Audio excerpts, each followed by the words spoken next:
सो आज 21 दिन इसको कंप्लीट हो गए हैं, 22वां दिन है। सो आज देखते हैं इसने जो 4 एग बचे थे इसके नीचे, उसमें से कितने चूज़े निकाले हैं।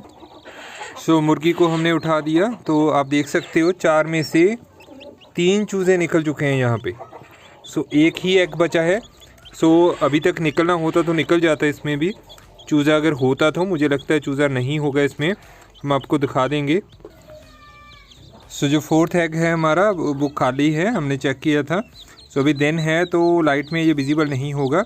तो कुल मिला के इस मुर्गी ने 15 में से 13 चूज़े निकाले हैं और 2 इसके एग जो हैं वो खाली रहे हैं।